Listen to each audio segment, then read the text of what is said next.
ଗଙ୍ଗାଧରଙ୍କ କାବ୍ୟରେ ପ୍ରେମର ବିବିଧ ରୂପ। ଆଧୁନିକ ଓଡ଼ିଆ କାବ୍ୟ ସାହିତ୍ୟରେ ସ୍ୱଭାବ କବି ରଙ୍ଗାଜୀବ ଗଙ୍ଗାଧର ମେହେର ଜଣେ ଅନନ୍ୟ ଅମଳିନ ସାହିତ୍ୟିକ ପ୍ରତିଭା। ସେ ରାଧାନାଥୀୟ କାବ୍ୟ ଯୁଗରେ ଅପର ପ୍ରମୁଖ କବି।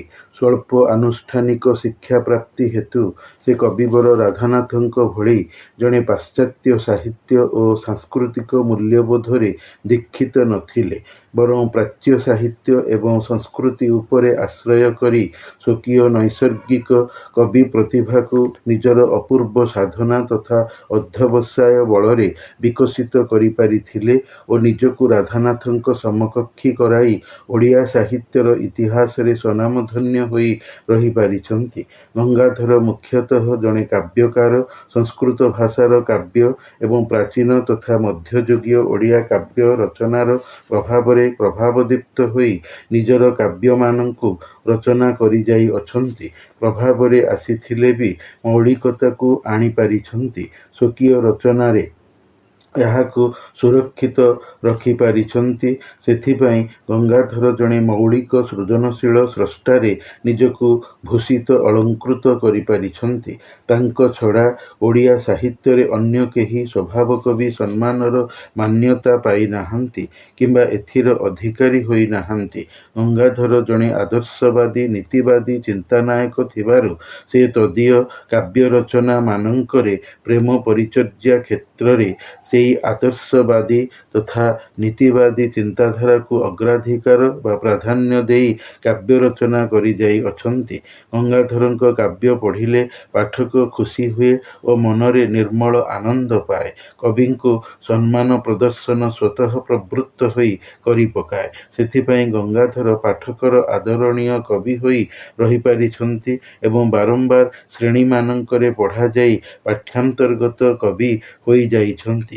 ସେ ଜଣେ ଅବିସ୍ମରଣୀୟ କବି, କାଳଜୟୀ ପ୍ରତିଭାଧର ହୋଇ ସବୁ ସମୟ ପାଇଁ ରହିଥିବେ। ଗଙ୍ଗାଧର ଜୀବନବାଦୀ କବି, ଜୀବନ ବିବର୍ଜିତ କବି ଜମାରୁ ନୁହନ୍ତି। ମନୁଷ୍ୟର ସାଧାରଣ ନୀତି ପ୍ରତି ଜୀବନଧାରଣ ପ୍ରକ୍ରିୟାକରଣରେ ଗଙ୍ଗାଧରଙ୍କ କାବ୍ୟର ପଠନୀୟ ପ୍ରଭାବ ରହିଅଛି। ଅବଶ୍ୟ ଆଦର୍ଶ ଦୃଷ୍ଟିରୁ ନୁହେଁ, ଉପଦେଶ ଦୃଷ୍ଟିରୁ ବେଶୀ ଅଛି ବୋଲି ଅନ୍ତତଃ ମୁଁ ଭାବେ। ଗଙ୍ଗାଧରଙ୍କର ଆଦର୍ଶ ଚରିତ୍ର ଆଜିକାଲିର ମାନବ ସମାଜରେ ତପସ୍ୱିନୀର ସତୀ ସୀତାଙ୍କ ଭଳି ନାହାନ୍ତି। ଆଜିକାଲିର ବୈଜ୍ଞାନିକ ମାନବୀୟ ଯୁଗର ସୀତାଙ୍କଠାରେ ସତୀତ୍ୱର ନିର୍ମଳତ୍ୱ ପାଇବା ଅତି କଷ୍ଟ ତଥା ସ୍ୱାମୀଙ୍କ ଦୋଷ ଦେଖିବାରେ ସାମ୍ପ୍ରତିକ ସୀତା ବେଶ୍ ମାହିର ବା ପ୍ରବୀଣା। ତପସ୍ୱିନୀର ସୀତା ନିର୍ବାସିତା ଦଣ୍ଡରେ ଦଣ୍ଡିତା ହୋଇ ନିଜକୁ ଦୋଷ ଦେଇଛନ୍ତି, ନିଜର ଭାଗ୍ୟକୁ ନିନ୍ଦିଛନ୍ତି। ହେଲେ ସ୍ୱାମୀ ରାମଚନ୍ଦ୍ରଙ୍କୁ ତିଳେ ହେଲେ ବି ଦୋଷୀ କରିନାହାନ୍ତି, ବରଂ କହିଛନ୍ତି ସ୍ୱାମୀ ମୋର ସ୍ୱଭାବେ କରୁଣାନିଧି। ସୀତାଙ୍କ ଭଳି ତ୍ୟାଗମୟୀ ନାରୀ ଆଜି ଆଉ ନାହାନ୍ତି। ସେଥିପାଇଁ ମୁଁ କହୁଛି ଗଙ୍ଗାଧରୀୟ କାବ୍ୟର ଆଦର୍ଶମୟ ପ୍ରଭାବ ବେଶୀ ନାହିଁ, ହେଲେ ପରାମର୍ଶ ସକାଶେ ଉପଦେଶୀୟ ଆକର୍ଷଣ ଅବଶ୍ୟ ଅଛି। ସ୍ୱଭାବକବି ଗଙ୍ଗାଧର ମେହେର ତଦୀୟ ବା ତାଙ୍କର କାବ୍ୟରେ ପ୍ରେମକୁ ଗୁରୁତ୍ୱ ତଥା ଅଗ୍ରାଧିକାର ଦେଇଛନ୍ତି। ପ୍ରେମର ମାନେ ଭଲ ପାଇବା, ଆଉ ଏହି ଭଲ ପାଇବା କେବଳ ଯୁବକ ଯୁବତୀର ସ୍ୱାମୀ ସ୍ତ୍ରୀ ବା ପତି ପତ୍ନୀର ପ୍ରେମ ମଧ୍ୟରେ ସୀମିତ ପରିମିତ ନୁହେଁ। ପ୍ରେମର ପରିସର ଅତ୍ୟନ୍ତ ବ୍ୟାପକ। ଗଙ୍ଗାଧର ତାଙ୍କର କାବ୍ୟ ରଚନା ମାନଙ୍କରେ ସେହି ବ୍ୟାପ୍ତିମୟ ପ୍ରେମର ବିବିଧତାର ଭାବ୍ୟଚିତ୍ର ଆଙ୍କିଛନ୍ତି। ଯଥା ତାଙ୍କର କାବ୍ୟରେ ପତି ପତ୍ନୀର ଦାମ୍ପତ୍ୟ ପ୍ରେମ, ବାତ୍ସଲ୍ୟ ପ୍ରେମ, ମାନ୍ୟତାଯୁକ୍ତ ପ୍ରେମ, ପ୍ରକୃତି ପ୍ରେମ, ପରକୀୟା ପ୍ରେମ, ଐଶ୍ୱର୍ଯ୍ୟ ପ୍ରେମ, ଆଧ୍ୟାତ୍ମିକ ପ୍ରେମ, ଜୀବଜନ୍ତୁ ବା ଜୈବିକ ପ୍ରେମ ଇତ୍ୟାଦିର ଅବସ୍ଥିତି ରମ୍ୟତାରେ ରହିଅଛି। ନିମ୍ନରେ ସେସବୁର ଆଲୋଚନା ହେଉଅଛି। ସଂସାରରେ ମାନବ ଜୀବନ ସମ୍ପର୍କରୁ ଜାତ, ଆଉ ସମ୍ପର୍କ ପ୍ରେମରୁ ସଂଗଠିତ। ପ୍ରଥମେ ମଣିଷ ଜଣେ ଅନ୍ୟ ଜଣକୁ ଜାଣିସାରିଲା ପରେ ଯାଇ ତାର ସହିତ ପ୍ରେମ ରଚନା କରେ। ବିନା ଜାଣିବାରେ ପ୍ରେମ ହୁଏ ନାହିଁ। ପ୍ରେମ ଏକ ଆତ୍ମିକ ବନ୍ଧନ। ଶରୀରର ଦର୍ଶନରୁ ଏହା ହୃଦୟକୁ ବ୍ୟାପେ, ମନରେ ରଚେ, କାର୍ଯ୍ୟରେ ସ୍ଥାୟୀ ହୁଏ ଅଥବା ହୋଇପାରେ ନାହିଁ। ପ୍ରେମ ଓ ବିରହର ବିଚ୍ଛେଦ ସମ୍ପର୍କ ମୁଦ୍ରାର ଦ୍ୱୟ ପାର୍ଶ୍ୱ। ପ୍ରେମ ନଥିଲେ ସମ୍ପର୍କ ଛିନ୍ନ ହୁଏ, ଛିଣ୍ଡିଯାଏ, ସ୍ଥାୟୀ ରହିପାରେ ନାହିଁ। ତ୍ୟାଗରେ ପ୍ରେମର ପରାକାଷ୍ଠା ରହିଅଛି। ଧୈର୍ଯ୍ୟ ତଥା ସହନଶୀଳତାରେ ପ୍ରେମର ଜ୍ୟୋତି ଫୁଟିଉଠେ। କନ୍ଦଳ କଳିଗଳ ଦୂରେଇଯାଏ। ପ୍ରେମର ପରାକାଷ୍ଠାକୁ ଦେଖାଇ ରୋମାଣ୍ଟିକ କବି ଡକ୍ଟର ମାୟାଧର ମାନସିଂହ ଯଥାର୍ଥରେ କହିଛନ୍ତି, ପ୍ରେମ ନୁହେଁ ଦେହ ଦେହୁଁ ଭୋଗ ଅନ୍ୱେଷଣ, ପ୍ରେମ ଏକ ଆତ୍ମା ଲାଗି ଅନ୍ୟର ବନ୍ଧନ, ପ୍ରେମପୂର୍ଣ୍ଣ ସମର୍ପଣ ଏକ ଅନ୍ୟ ପାଇଁ, ପ୍ରେମ ଆନ ଲାଗି ଦେବା ନିଜକୁ ହଜାଏ। ପ୍ରେମ ସହି ସୁଖ ପାଏ ବୋଲି କଥିତ ହୋଇଛି। କିନ୍ତୁ ବେଶୀ ବା ମାତ୍ରାଧିକ୍ୟ ସହନଶୀଳତାରେ ସ୍ୱାର୍ଥପର ତଥା ସୁବିଧାବାଦୀତାର ଉତ୍ପତ୍ତି ହୋଇପାରେ। କାରଣ ଜୀବନ ଏକ ପରିମିତ ଭୋଗସର୍ବସ୍ୱ ସ୍ଥିତି। ସେଥିରେ ଅତିଶୟମ୍ ଗର୍ହିତମ୍ ବା excess of anything is bad ବା ଅତିରୁ ଇତିର ଆଶଙ୍କା ରହିଛି। ଯେହେତୁ ସହନଶୀଳତାର ସୀମା ଅଛି, ସୀମା ଟପିଗଲେ ବିପ୍ଳବ ବିରୋଧ କ୍ରିୟା ଜାଗିପାରେ, ସମ୍ପର୍କ ଦୂରେଇ ଯାଇପାରେ, ଉତ୍ତେଜନା ବ୍ୟାପିପାରେ। ସୁତରାଂ ପ୍ରେମ ପ୍ରକ୍ରିୟା ଓ ତାର ବ୍ୟାପାରରେ ସତର୍କତା ସତତ ଅବଲମ୍ବନୀୟ ହେଲେ ପ୍ରେମ ସୁନ୍ଦର, ରମଣୀୟ ଓ ସ୍ଥାୟୀ ହେବ। ସଂସାରରେ ଏଭଳି ସଭଙ୍ଗ ଅଭଙ୍ଗ ପ୍ରେମର ଅନେକ ଉଦାହରଣ ଗଚ୍ଛିତ ଅଛି। ଏବେ ଗଙ୍ଗାଧରଙ୍କ କାବ୍ୟରେ ପ୍ରେମର ବିବିଧ ରୂପାୟନର ଆଲୋଚନାର ପରିସରକୁ ଆସିବା। ପ୍ରଥମେ ଗଙ୍ଗାଧରଙ୍କର ଐଶ୍ୱର୍ଯ୍ୟ ପ୍ରେମରେ ଅଛନ୍ତି ବାଗ୍ଦେବୀ ସରସ୍ୱତୀ। ତପସ୍ୱିନୀର ପ୍ରଥମ ସର୍ଗରେ ସରସ୍ୱତୀଙ୍କୁ ବନ୍ଦନା କରି କବି ଗାଇଛନ୍ତି, କିଏ ଗୋ ତୁ ଜ୍ୟୋତିର୍ମୟୀ ଶୁଦ୍ଧ ଶୁଭ୍ର ବେଶା, ଇନ୍ଦ୍ରନୀଳ ଦ୍ୟୁତିଜିତ ମନୋହର କେଶା, ତନୁକାନ୍ତି ଭେଦି ତୋର ଶୁଭ୍ର ସୂକ୍ଷ୍ମବାସ, ଆହ୍ଲାଦ ହେଉଛି ହୃଦେ ହୋଇ ସୁପ୍ରକାଶ, କୌମୁଦି କି ଘନ ହୋଇ ବହିଛୁ ଶରୀର, କେଶ ଛଳେ ଲୋଟୁଅଛି ସତେ କି ତିମିର। ଅର୍ଘ୍ୟଥାଳି କବିତା ପୁସ୍ତକସ୍ଥ ଭକ୍ତି କବିତାରେ କବି ଭଗବାନଙ୍କୁ ସମ୍ବୋଧନ କରି ପ୍ରାଣର ଆବେଗରେ ଗାଇ ଉଠିଛନ୍ତି, ବିଶ୍ୱ ଜୀବନ ହେ ତୁମ୍ଭଙ୍କୁ କରୁଣା ସିନ୍ଧୁ, ବୋଲିବାକୁ ମନ ବଳୁନାହିଁ ଯେଣୁ, ସିନ୍ଧୁ ତୁମ୍ଭ କୃପା ବିନ୍ଦୁ। ତୁମ୍ଭ ଭଜନରେ ହେବି ନାହିଁ ନାଥ, ମାଳା ଜପିବାକୁ ବାଧ୍ୟ, କୋଟି କୋଟି କଣ୍ଠ କଣ୍ଠି ଯେ ମାଳାରେ, କେଜପି କରିବ ସାଧ୍ୟ।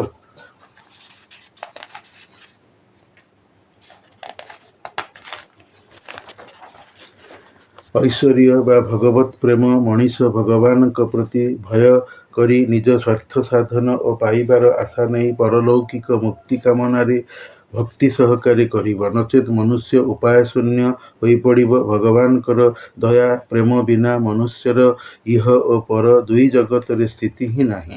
ଏହି ଭଗବତ୍ ପ୍ରେମରୁ ହିଁ ମନୁଷ୍ୟର ଆଧ୍ୟାତ୍ମିକ ପ୍ରେମ ଭାବନା ଆସେ। ଆତ୍ମା ଓ ଆତ୍ମ ସମ୍ବନ୍ଧୀୟ ତତ୍ତ୍ୱ ହେଉଛି ଆଧ୍ୟାତ୍ମିକତା ବା ଇଂରାଜୀର ସ୍ପିରିଚୁଆଲିଜିମ୍ ମନୋଭାବ। ଏହି ଆଧ୍ୟାତ୍ମିକ ମନୋଭାବନା କବି ଇନ୍ଦୁମତୀ କାବ୍ୟରେ କାବ୍ୟର ଉତ୍ତରାର୍ଦ୍ଧ ପର୍ଯ୍ୟାୟରେ ବଶିଷ୍ଠଙ୍କ ଶିଷ୍ୟଙ୍କ ଭାଷ୍ୟ ଜରିଆରେ ଭର୍ତ୍ତି କରିଛନ୍ତି, ଯେଉଁଥିରେ ଜୀବନ ଓ ସଂସାରର ନଶ୍ୱରତା ତଥା କ୍ଷଣଭଙ୍ଗୁରତା କଥାକୁ ବିସ୍ତୃତ ଭାବରେ କବି ପତ୍ନୀ ବିଚ୍ଛେଦର ବିରହରେ ଘାଣ୍ଟି ହେଉଥିବା ହସ୍ତିନା ଅଧିପତି ରାଜା ଅଜଙ୍କୁ ପ୍ରବୋଧନା ବୁଝାଇବା ଛଳରେ ବ୍ୟକ୍ତ କରିଛନ୍ତି। ସେ କହିଛନ୍ତି, ସଂସାରରେ ଭବିଷ୍ୟତରେ ଯାହା ମନୁଷ୍ୟ ଜୀବନରେ ବିଶେଷ କରି ଘଟିବାର ଥିବ, ସେଥିରେ ବ୍ୟତିକ୍ରମ ହେବ ନାହିଁ, ନିଶ୍ଚେ ଘଟିବ। ବୋକା ଲୋକମାନେ ଏଥିପାଇଁ ବେକାରରେ ମନରେ ଦୁଃଖ ଭୋଗିଥାନ୍ତି। ଜଗତରେ ଭଗବାନଙ୍କର ବିଧି ବ୍ୟବସ୍ଥାରେ ଅଛି ଯେ ଜୀବନ ଜନ୍ମ ହେଲେ ଦିନେ ଅବଶ୍ୟ ମରିବ। ଏହି ବିଷୟକୁ ମନୁଷ୍ୟ ବୁଝିପାରିଲେ ମନରେ କ୍ଷୋଭ ରହିବ ନାହିଁ। ମନୁଷ୍ୟ ଈଶ୍ୱରୀୟ ସମ୍ପତ୍ତି, ସେ ଜଗତକୁ ତାକୁ ଛାଡ଼ିବା ରୀତିରେ ଦେଇଛନ୍ତି। ସେ ଯେବେ ଚାହିଁବେ ତାକୁ ନେଇଯିବେ। ଏଥିରେ ମନୁଷ୍ୟ ଦୁଃଖିତ ନ ହୋଇ ପ୍ରକୃତ ମାନବ ଉପଲବ୍ଧି କରିବା ଉଚିତ। ଜଗତର ଏହା ହିଁ ଆଦର୍ଶ। କବିଙ୍କ ଭାଷାରେ ବିଧି ବିଧାତବ୍ୟ ବିଷୟ ନ ବୁଝି କ୍ଷୋଭ କରିବାର ମନେ। ପ୍ରାକୃତ ମାନବ ପରାୟେ ଉଚିତ ନୁହେଁ ଭବ ଦୃଶ ଜନେ। କର୍ମଫଳ ଘେନି ଜନ୍ମ ଲଭୁଛନ୍ତି ଜୀବଗଣ ବସୁଧାରେ, ଫଳ ଭଞ୍ଜି ସାରି ଯାଉଛନ୍ତି ପୁଣି କୃତକର୍ମ ଅନୁସାରେ। ଜୀବନ ପ୍ରଦୀପ ଜଳୁଥାଏ ଦେହେ ଆୟୁ ତୈଳ ଥିବା ଯାଏ, ଆୟୁ ତୈଳ ସବୁ ନିଃଶେଷିତ ହେଲେ ନିର୍ବାଣ ସେ ହୋଇଯାଏ। ଅଚିନ୍ତ୍ୟ ପୁରୁଷ ହସ୍ତେ ଅଛି ସେହି ତୈଳ ଦେବା ଅଧିକାର, ଅପକ୍ଷପାତରେ ବଣ୍ଟନ କରନ୍ତି କର୍ମ ଦେଖି ଯେ ଯାହାର। ମର୍ତ୍ତ୍ୟମଣ୍ଡଳରେ ଜନମିଲେ ଦିନେ ଅବଶ୍ୟ ଅଛି ମରଣ, ସର୍ବଗ୍ରାସୀ କାଳ ପ୍ରତି ନିମେଷରେ କରୁଛି ଆୟୁ ହରଣ। ଥିଲେ କେତେ କେତେ ଅମିତ ତେଜସ୍ୱୀ ବସୁନ୍ଧରା ପତିମାନେ ନାମ ମାତ୍ର ଅଛି ତନୁ ଯାଇ ଅଛି ଭୟଙ୍କର ସମସାନେ ଚିରସ୍ଥାୟୀ ନୁହେଁ ଶରୀର ପାଦପ ଭବ ତରଙ୍ଗିଣୀ ତୀରେ ପ୍ରାଣମୂଳ ମାଟି ଧୌତ ହୋଇଗଲେ ଭାସିଯାଏ କାଳ ନୀରେ କେହି ତ କାହାରି ନୁହନ୍ତି ରାଜନ ମାୟାମୟ ଭବ ଘାଟେ ଆପଣା ଆପଣା କଉଡ଼ି ସରିଲେ ଫେରୁଛନ୍ତି ନିଜ ବାଟେ ଗଲା କଥା ଗଲା ସ୍ମୃତି ପଟୁ ତାହା ପୋଛି ଦିଅ ମହାମନା ଗତ କଥା ସ୍ମରି ଶୋଚନା କରିବା ନୀତିଶାସ୍ତ୍ରେ ଅଛି ମନା ପୁଣି ଭଗବାନଙ୍କର ସାଧକ ନିଷ୍ଠାପର ସିଦ୍ଧ ପୁରୁଷଙ୍କୁ ଭଗବାନ ଯଦି ଚାହାନ୍ତି ତେବେ ତାଙ୍କୁ ଅଦୃଶ୍ୟ ଅଜଣା କଥାର ଜ୍ଞାନ ଦେଇଥାନ୍ତି ଜଣାଇ ଦେବା ରୀତିରେ ଯେମିତି ଇନ୍ଦୁମତୀଙ୍କର ପ୍ରକୃତ ରୂପ ସମ୍ପର୍କରେ ବଶିଷ୍ଠଙ୍କ ଶିଷ୍ୟ ରାଜା ଅଜଙ୍କୁ ଜଣାଇ ଦେଇଛନ୍ତି କି ସେ ହେଉଛନ୍ତି ହରିଣୀ ନାମକ ଅପ୍ସରା ଅଭିଶାପ ପାଇ ମର୍ତ୍ତ୍ୟରେ ମାନବ ରୂପ ଲଭିଥିଲେ ପରେ ଶାପମୁକ୍ତ ହୋଇ ନିଜ ପୂର୍ବ ଦେହ ଧରି ଅଜଙ୍କୁ ଛାଡ଼ି ସ୍ୱର୍ଗପୁରକୁ ଚାଲି ଯାଇଛନ୍ତି ମୃତ୍ୟୁ ନାମରେ ଏସବୁ ଆଧ୍ୟାତ୍ମିକ ପ୍ରେମର ଫଳାଫଳ ବ୍ୟତୀତ ଅନ୍ୟ କିଛି ନୁହେଁ ମଣିଷ ଯଦି ଭଗବାନଙ୍କୁ ଆରାଧନା ଦ୍ୱାରା ଅତିଶୟ ଭଲ ପାଇବ ତେବେ ଭଗବାନ ମଧ୍ୟ ମଣିଷକୁ ସେହିପରି ଭଲ ପାଇବେ ନହେଲେ ଲୋକେ ସିଦ୍ଧ ପୁରୁଷ ହୋଇପାରନ୍ତେ ନାହିଁ ପତିପତ୍ନୀର ଦାମ୍ପତ୍ୟ ପ୍ରେମ ଗଙ୍ଗାଧରଙ୍କର ତପସ୍ୱିନୀ ପ୍ରଣୟବଲ୍ଲରୀ କୀଚକବଧ ଏବଂ ଇନ୍ଦୁମତୀ କାବ୍ୟରେ ବିଭିନ୍ନ ରୂପରେ ପ୍ରକାଶିତ ହୋଇଅଛି ତପସ୍ୱିନୀରେ ପ୍ରତ୍ୟକ୍ଷ ଦାମ୍ପତ୍ୟ ପ୍ରେମ ନାହିଁ ଯାହା ସବୁ ଅଛି ସ୍ମୃତିଚାରଣ ବା ମନେ ପକାଇବାରେ ସୀତା ରାମଙ୍କୁ ମନେ ପକାଇଛନ୍ତି ରାମଚନ୍ଦ୍ର ସୀତାଙ୍କୁ ମନେ ପକାଇଛନ୍ତି ତେବେ ଏଭଳି ହେବାର କାରଣ କେବଳ କାବ୍ୟର ନାମକରଣ ପାଇଁ ତପସ୍ୱିନୀ ଯେତେବେଳେ ହୋଇଛନ୍ତି ସ୍ୱାମୀ କର୍ତ୍ତୃକ ସେତେବେଳେ ସୀତା ଆଉ ରାମଙ୍କ ସହିତ ଏକତ୍ର ସମ୍ଭୋଗ ଶୃଙ୍ଗାରରେ ଲିପ୍ତ କେମିତି ହେବେ ଦାମ୍ପତ୍ୟ ପ୍ରେମର ଯାହା କିଛି କାର୍ଯ୍ୟକାରିତା ସେସବୁ ବିପ୍ରଲମ୍ବ ଶୃଙ୍ଗାରିକତାରେ ସମ୍ଭବୀ ଅଛି ସୀତାରାମଙ୍କୁ ପ୍ରଶଂସାରେ କାବ୍ୟର ପ୍ରଥମ ସର୍ଗରେ ଶତମୁଖ ଆଉ ରାମଚନ୍ଦ୍ର କାବ୍ୟର ତୃତୀୟ ସର୍ଗରେ ସୀତାଙ୍କୁ ମନେ ପକାଇ ଭିତରେ ଭିତରେ ବ୍ୟସ୍ତ ବିବ୍ରତ ଯେମିତି ନାହିଁ ସିନା ଘରେ ହୃଦ ପ୍ରେମ ସରେ ମୋ ପ୍ରିୟା କମଳ କଳି ପଡ଼ିଅଛି ଫୁଟି ମକରନ୍ଦ ଲୁଟି କରୁଅଛି ମନ ଅଳି ନୟନ ଯୁଗଳ କାହିଁକି ବିକଳ ହୋଇ ଛାଡ଼ୁଅଛୁ ଜଳ ଶୁଖିଗଲେ ସର କମଳିନୀ ମୋର ହୋଇଯିବ ଟଳମଳ ଲକ୍ଷ୍ମଣ ଆସିବ ସମସ୍ତ ଭାସିବ ଜୀବନ ସଙ୍ଗିନୀ କଥା ଶ୍ରବଣ ଯୁଗଳ ନହୁଅ ଚଞ୍ଚଳ ଶୁଣିବ ବଞ୍ଚିବ ବ୍ୟଥା ପୁଣି ରାମଚନ୍ଦ୍ରଙ୍କର ସୁନାର ଜାନକୀ ମୂର୍ତ୍ତି ନିର୍ମାଣ କରି ଯଜ୍ଞ କରିବାର କାର୍ଯ୍ୟକ୍ରମରୁ ତାଙ୍କର ଏକପତ୍ନୀ ବ୍ରତ ପ୍ରେମର ତପସ୍ୱିନୀ କାବ୍ୟର ଦାମ୍ପତ୍ୟ ପ୍ରେମର ଚରମ ନିଦର୍ଶନ ପ୍ରଣୟବଲ୍ଲରୀରେ ଦାମ୍ପତ୍ୟ ପ୍ରେମର ଆରମ୍ଭ ଓ ଅଙ୍କୁରୋଦ୍ଗମ ନିଜସ୍ୱ ମନୋନୀତକରଣରୁ ହୋଇଛି ପ୍ରେମ ବିବାହରୁ ସଂଗଠିତ ହୋଇଛି ଏହା ଜମାରୁ ଆୟୋଜିତ ବିବାହ ନୁହେଁ ରୂପ ଓ ସୌନ୍ଦର୍ଯ୍ୟରୁ ଦୁଷ୍ମନ୍ତ ଶକୁନ୍ତଳା ଜାୟାପତିରେ ପରିଣତ ହୋଇଛନ୍ତି ପ୍ରେମ ଏତେ ମାତ୍ରାଧିକ୍ୟ ହୋଇଛି ଯେ ସଖୀ ପ୍ରିୟ ପ୍ରିୟମ୍ବଦା ଶକୁନ୍ତଳାଙ୍କୁ ଥଟ୍ଟା କରିଛି ଦୁର୍ବାସା ମୁନି ଶକୁନ୍ତଳାଙ୍କୁ ଅଭିଶାପ ଦେଇ ପତିପତ୍ନୀ ମଧ୍ୟରେ ମଧୁର ଦାମ୍ପତ୍ୟ ପ୍ରେମକୁ ବିରହ ଜ୍ୱାଳାରେ ବଦଳାଇ ଦେଇଛନ୍ତି ତେବେ ଯାହା ହେଉ କାବ୍ୟର ସମାପ୍ତି କିନ୍ତୁ ମଧୁରେଣ ସମାପୟେତ୍ ଅନୁକ୍ରମ ଧରି ପତିପତ୍ନୀର ଶରୀର ମିଳନକୁ ଉପଗତ କରାଇ ଦେଇଛି ତପସ୍ୱିନୀ ଭଳିଆ ସ୍ୱପ୍ନ ମିଳନ ହୋଇନି କିମ୍ବା ଇନ୍ଦୁମତୀ ଭଳି ପତିପତ୍ନୀ ମୃତ୍ୟୁ ବାଧକରେ ଛାଡ଼ବାଡ଼ ହୋଇପାରିନାହାନ୍ତି ପ୍ରଣୟବଲ୍ଲରୀର ଅଧିକା ଏକ କଥା ହେଲା ସ୍ୱାମୀ ସ୍ତ୍ରୀର ସମ୍ପର୍କ ଘନିଷ୍ଠ ତଥା ଆତ୍ମୀୟ କରିବା ପାଇଁ କଣ୍ୱ ମୁନି ଶକୁନ୍ତଳାଙ୍କର ପତିଗୃହ ଯାତ୍ରା ବେଳେ ତପୋବନରୁ ବିଦାୟ ସମୟରେ ପାଖରେ ବସାଇ ଦେଇଥିବା ଉପଦେଶ ବା ପରାମର୍ଶରେ କିଛିଟା ବିଦ୍ୟମାନ ଯେମିତି ନାବ ବିନା କେହି ସାଗରେ ପଶିଲେ ଲଭଇ ଘୋର ବିପଦ ସଂସାର ସାଗର ପାଇଁ ମହାପତ ଏକମାତ୍ର ସ୍ୱାମୀ ପଦ ସ୍ତ୍ରୀ ପାଇଁ ସ୍ୱାମୀ କଣ କଣ୍ୱ ଏହାକୁ ବିଶଦ ଭାବରେ ଶକୁନ୍ତଳାଙ୍କୁ ବୁଝାଇ ତଦନୁଯାୟୀ ପତ୍ନୀ ଧର୍ମ ଜୀବନରେ ପାଳିବାକୁ ସସ୍ନେହ ଅନୁରୋଧ କରିଛନ୍ତି ଏହା ଗୁରୁ ସମ୍ମିତ ନ ହୋଇ ବାପ ସମ୍ମିତ ହୋଇଅଛି ନହେଲେ ଦାମ୍ପତ୍ୟ ପ୍ରେମ ରହି ନ ପାରିବାର ଆଶଙ୍କା ଅଛି ଦୁଷ୍ମନ୍ତ ରାଜା ଶକୁନ୍ତଳାକୁ ଛାଡ଼ି ଆଉ ଜଣକୁ ପତ୍ନୀ ଭାବେ ଗ୍ରହଣ ମଧ୍ୟ କରିପାରନ୍ତି ରାଜା ଗୋଜା ତାଙ୍କ ବିଚାର ଆଖିବୁଜା ଏଥିରେ ଦୋଷ ପତ୍ନୀର ପତିର ନୁହେଁ ହିନ୍ଦୀରେ ସିନେମାଟି ଅଛି ଦୁଲ୍ହନ ଓହି ଜୋ ପିଆ ମନ ଭାବେ ତେଣୁ ଉପଦେଶରେ ବି ଦାମ୍ପତ୍ୟ ପ୍ରେମର ପରୋକ୍ଷ ଝଲକ ଅଛି ଇନ୍ଦୁମତୀରେ ଦାମ୍ପତ୍ୟ ପ୍ରେମର ଆରମ୍ଭ ସ୍ୱୟଂବର ଜନିତ ବିବାହ କରଣରୁ ଅବଶ୍ୟ କାବ୍ୟରେ ପତି ଅଜ ପତ୍ନୀ ଇନ୍ଦୁମତୀଙ୍କ ମଧ୍ୟରେ ଦାମ୍ପତ୍ୟ ପ୍ରେମ କିଛି ବର୍ଷ ତିଷ୍ଠିତି ବିଶ୍ରବ୍ଧ ଆଳାପ ସମ୍ଭବିଛି, ନହେଲେ ଇନ୍ଦୁମତୀ ପେଟରେ ଦଶରଥ ରହି ନଥାନ୍ତେ। ଠିକ୍ ସୀତାଙ୍କ ପେଟରେ ଲବକୁଶ ରହିଲା ପ୍ରକାରେ ପ୍ରେମ ହେବାରୁ ସିନା ଗର୍ଭ ସଞ୍ଚାର ହେଲା, ନହେଲେ ହୋଇପାରି ନଥାନ୍ତା। କୀଚକ ବଧରେ ପତି ପତ୍ନୀର ପ୍ରେମ ଭିନ୍ନ ପ୍ରକାର। ଏଠି ଜଣେ ପତି ଜଣେ ପତ୍ନୀ ନଥାଇ ଜଣେ ପତ୍ନୀ ଦ୍ରୌପଦୀ ବା କୃଷ୍ଣଙ୍କର ଏକାଥରକେ 5 ପତି। ଏହା ସମ୍ପୂର୍ଣ୍ଣ ଆଶ୍ଚର୍ଯ୍ୟଜନକ କଥା, ଆଜିର ଯୁଗ ପାଇଁ ଅସମ୍ଭବ ବ୍ୟାପାର। କେତେକ ସମୀକ୍ଷକ ଏହାକୁ ବନ୍ୟ ଓ ଆଦିବାସୀ ସମ୍ଭୂତ ବୋଲି ମତବ୍ୟକ୍ତ କରିଛନ୍ତି। ତଥାପି ଲମ୍ପଟ କାମୁକ ଦୁରାଚାରୀ କୀଚକବାସୀ ଚପଳା ଜରିଆରେ କୁହାଇଛି, ଯାହାର 5 ପତି ଏକାଥରକେ ଅଛନ୍ତି, ତା ପକ୍ଷେ ଷଷ୍ଠପତି କାହିଁକି ହୋଇପାରିବ ନାହିଁ? ତେବେ 5 ପତି ଯୋଉ ଅଛନ୍ତି, ସେମାନେ ସମସ୍ତେ ବିବାହିତ, ସମାଜ ସ୍ୱୀକୃତ। କିନ୍ତୁ କୀଚକର ତୁଚ୍ଛା ପତିପ୍ରେମ ପରକୀୟା ରୂପମ୍ଭରା। ବୈଧ ସ୍ୱୀକୃତି ନାହିଁ। ବାହୁବଳ ଜିତାଣ। ପ୍ରେମ ସର୍ବଦା ଦୁଇ ପକ୍ଷର ହେବା କଥା, ଏକ ପକ୍ଷ ହେଲେ ତିଷ୍ଠେନା, ଶୋଭା ପାଏନା, ଯାହାକି କୃଷ୍ଣଙ୍କ କ୍ଷେତ୍ରରେ ହୋଇଛି। 5 ପତିଙ୍କୁ କରିବି ଶୈରେନ୍ଦ୍ରୀ ସତୀ। ସେ ଯଦି ଅସତୀ ମନର ଥାଆନ୍ତେ, ତାହେଲେ ତ କୀଚକ ବୀର ସହିତ ଗୁପ୍ତ ପ୍ରଣୟ କରିବାର ପ୍ରସ୍ତାବରେ ସହଜରେ ରାଜି ହୋଇଯାଇଥାନ୍ତେ। ବିରାଟ ରାଣୀ ସୁଦର୍ଶନାଙ୍କୁ ଶୈରେନ୍ଦ୍ରୀଙ୍କୁ ଅନୁରୋଧ କରିବାକୁ ବି ପଡ଼ିନଥାନ୍ତା। ପାନପାତ୍ର ହାତରେ ଧରି କୀଚକ ପାଖକୁ ଯିବା ପାଇଁ। ସ୍ୱକୀୟା ପ୍ରେମ ବୈଧ ଓ ଧର୍ମସମ୍ମତ ତଥା ଶାଶ୍ୱତ। ପରକୀୟା ପ୍ରେମ ଅବୈଧ, ଅଧାର୍ମିକ, ମିଥ୍ୟା ପ୍ରେମ।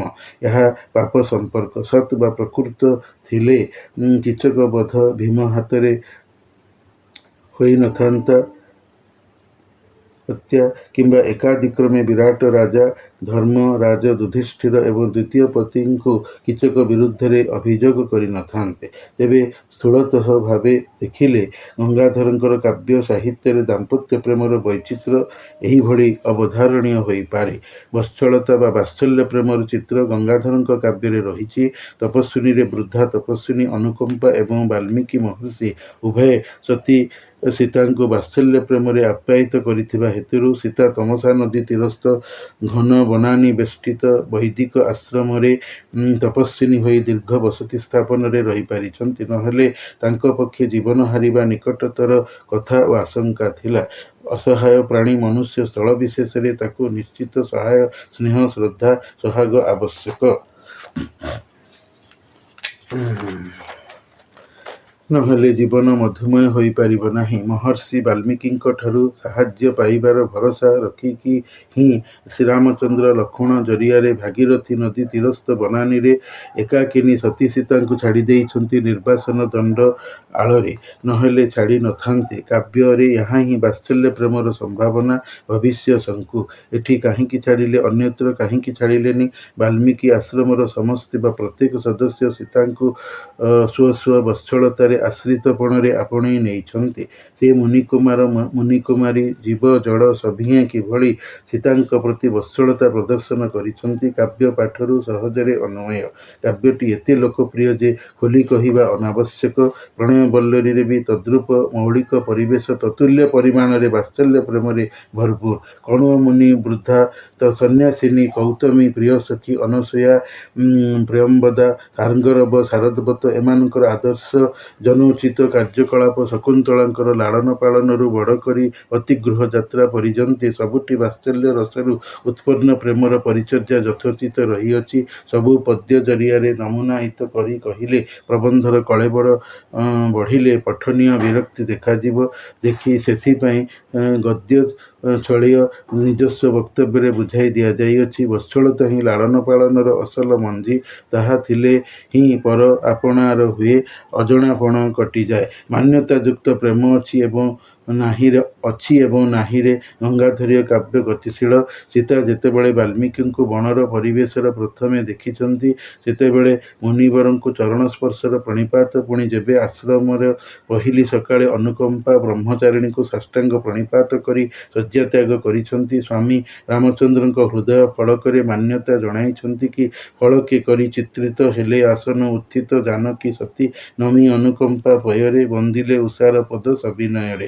ସେହିପରି ଶକୁନ୍ତଳାଙ୍କର ପତି ଗୃହ ଯାତ୍ରା ସମୟରେ କଣ୍ୱମୁନିଙ୍କର ପାଦ ଧରି ଜୁହାର ମୁଣ୍ଡିଆ ମାରିଛନ୍ତି, ଭଦ୍ରାମୀର ବ୍ୟବହାର ଦେଖାଇଛନ୍ତି। କିନ୍ତୁ ପ୍ରେମିକ ଦୁଷ୍ମନ୍ତଙ୍କର କଥା ଅତିଶୟ ଭାବୁଥିବାରୁ ଅନ୍ୟମନସ୍କ ଶକୁନ୍ତଳା ଆଉ ଦୁର୍ବାସା ଋଷିଙ୍କର ଆଗମନରେ ଆତ୍ମମନସ୍କ ହୋଇ ନ ପାରି ଅଯଥା ଅଭିଶାପ ମୁଣ୍ଡେଇଛନ୍ତି। ସଖୀଦ୍ୱୟ ଶକୁନ୍ତଳାଙ୍କ ଦୁଃଖରେ ମ୍ରିୟମାଣ ହୋଇ ମୁନିବର ଦୁର୍ବାସାଙ୍କର ପାଦତଳେ ପଡ଼ିଯାଇ ଅଭିଶାପ ଫେରାଇ ନେବାର ଭିକ୍ଷା ଯାଚଜ୍ଞା ମାଗୁଣି କରିଛନ୍ତି। ସେହିପରି ଇନ୍ଦୁମତୀ କାବ୍ୟରେ ରାଜକନ୍ୟା ରାଜମହିଷୀ ଅଜପତ୍ନୀ ଇନ୍ଦୁମତୀଙ୍କ ପୂର୍ବ ରୂପରେ ଯେତେବେଳେ ଅପ୍ସରୀ ଥିଲେ, ସେତେବେଳେ ଯେଉଁ ଇନ୍ଦ୍ରଙ୍କର ଆଦେଶରେ ଚାରିତ୍ରିକ ତ୍ରୁଟି ରଖିଥିଲେ, ଫଳରେ ଦୈବତ ରୂପରୁ ମାନବ ରୂପ ଲଭିଲେ, ସେବେ ସେଇ ହରିଣୀ ନାମ୍ନୀ ସୁରବଧୂ ମହାତପା ତୃଣବିନ୍ଦୁଙ୍କର କୃତାଞ୍ଜଳି ହୋଇ ଶାପ୍ୟ ପ୍ରତିକାର ପାଇଁ ମୁନି ପାଦତଳେ ପଡ଼ିଥିଲା। ଏ ସମସ୍ତ ସେହି ମାନ୍ୟତାଯୁକ୍ତ ପ୍ରେମର ପରିଭାଷା।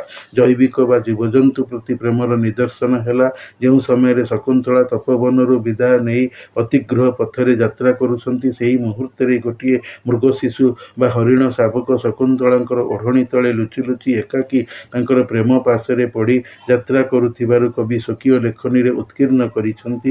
ମୃଗଶିଶୁ ଏକ ଆସି ଶକୁନ୍ତଳା ଚରଣ ଦୁକୁଳାଞ୍ଚଳେ, ଲୁଚି ଲୁଚି ସଙ୍ଗେ ସଙ୍ଗେ ଚାଲୁଥାଏ ନରହି ହରିଣୀ ଦଳେ। କେତେ ଦୂରେ ତାହା ଜାଣି ଶକୁନ୍ତଳା ଆଉଁସି ତା ଦେହ ମୁଖ ସଜଳ ନୟନେ ପିତାଙ୍କୁ କହିଲା ପ୍ରକାଶି ହୃଦୟ ଦୁଃଖ। କବିଙ୍କର ଜାନ୍ତବ ପ୍ରେମର ଏଇ ଏକମାତ୍ର ବର୍ଣ୍ଣିତ ଉଦାହରଣ, ଯାହାକି ବେଶୀ ଭଲ ଲାଗେ ଏକାନ୍ତ ବାସ୍ତବତା ଦୃଷ୍ଟିକୋଣରୁ। ନହେଲେ କବିଙ୍କର କାବ୍ୟ ସାହିତ୍ୟରେ ଜାନ୍ତବ ପ୍ରେମର କାବ୍ୟିକ ସତ୍ୟ ବା ପୋଏଟିକ୍ ଟ୍ରୁଥର ଆହୁରି ଦୃଶ୍ୟ ନମୁନା ଅଛି। ଏଠି ଭାତ ହାଣ୍ଡିରୁ ମାତ୍ର ଗୋଟିଏ ଭାତ ଚିପାଗଲା, ଅନ୍ୟଗୁଡ଼ିକ ଏଇ ଅନୁଯାୟୀ ବିଚାର୍ଯ୍ୟ ହେବେ। ଏଇଭଳି ଗଙ୍ଗାଧରଙ୍କର କାବ୍ୟରେ ପ୍ରେମ